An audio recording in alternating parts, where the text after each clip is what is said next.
Welcome back. Today it's Battleship for the NES. Battleship?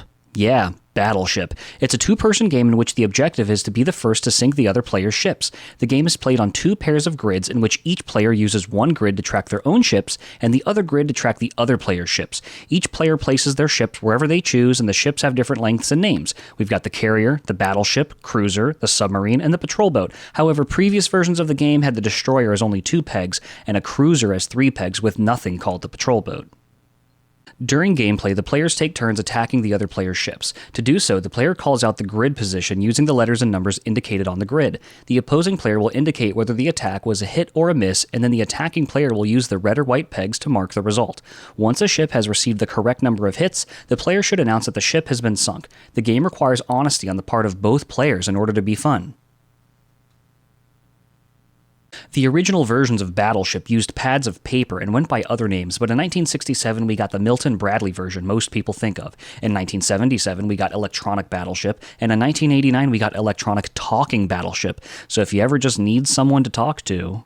It's barely worth mentioning that in 2012, Battleship the movie was released, and it was loosely based on the game. The movie did not garner much praise, and Rihanna won Worst Supporting Actress. Sorry, Riri. Boom! Why would they do this? Why make a movie based on Battleship? Because it worked for Clue? Maybe? If they'd put Tim Curry in Battleship, it would have been better, but I guess he forgot his umbrella, or wasn't enough of a rude boy, or maybe he didn't have a certain set of skills.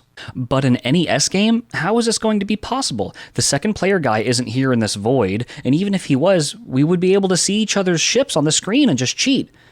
Well, let's take a look. Well, they got the title right, and there's a battleship on the screen, so we are off to a good start. Options are Start and Code. We start up the game for Battle 1-1. The first thing to note is the board is not 10 by 10 like the physical game. It's 8 by 12, roughly the same size, so that's fine. We are placing our ships. One button places the ship, and the other button rotates, but if you don't know which is which, you might put your ship in a spot you didn't intend. And we only get 4 ships? Oh well, whatever. So gameplay starts and you pick a spot and you shoot. When you miss, it shows the missile missing, which is kinda cool, but the animation makes it look like you barely missed, and it makes it look like the enemy ship is vertical. It turns out this is the animation for any miss, regardless of where the enemy ship is. So you could be nowhere near hitting your target, but it still makes it look like you nearly missed, and that the ship is oriented vertically on the screen. Once you figure that out, it isn't a big deal. So just like regular Battleship, you shoot until you hit them, and they shoot until they hit you. But to keep it interesting, there are different types of attacks, making different shapes. You can shoot 4 or 5 squares at once with specialty weapons, but they are limited.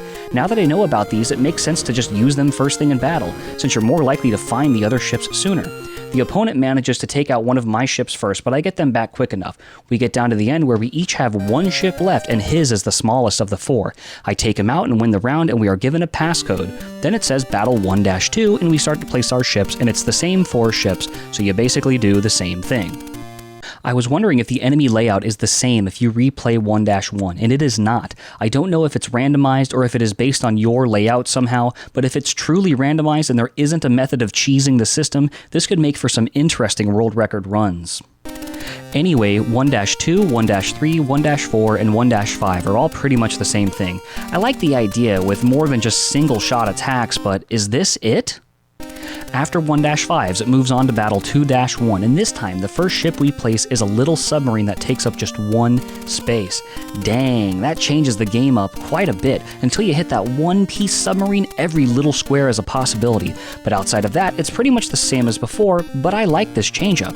The introduction of the submarine holds true through Battles 2-2, 2-3, 2-4, and 2-5. The stages all felt pretty much the same. Perhaps there are some differences in the AI, but none that I could tell. Playing through the rest of the game, it works out that there are a total of 40 battles broken into 8 groups of 5, and every 5 battles a new element is usually introduced. Stage 3 adds a sonar, which helps find the submarine. I wish I'd had this before. Stage 4 adds an aerial recon, which can locate any ship. Stage 5 doesn't have any noticeable change, but the AI is getting tougher. Stage 6 introduces the carrier, which takes up a considerable amount of space, and it has its own weapon. Stage 7 adds a harpoon. What, are we hunting whales? And then Stage 8 adds another weapon. We are in the final stretch now. We make it to 8-5, which is the final battle. Knowing this will be the last stage is bittersweet, because I have really grown to enjoy the music. We're playing a game and it's called Battleship. We are shooting the missiles and the missiles. They hit the enemy ships with the special attack. Say, where do I shoot? Just look at the map. We're on the final stage 8-5 and my mind's in a rage to try to stay alive. There There's so many ships and there isn't much room, but the rocket flies off. Rihanna says boom. We're having some fun, battling one-on-one, yeah. We're having a good time and it's easy to see the game's better than the movie. My weapons are gone and I use them all up. I really hope I do not mess up. I'm ready to end this song and end the scene. I just need to hit the submarine. I beat the level and the game is all through. The final password is the year 1992. Last but not least is a battleship shooting the sky. That's the end of the episode. Time to say goodbye.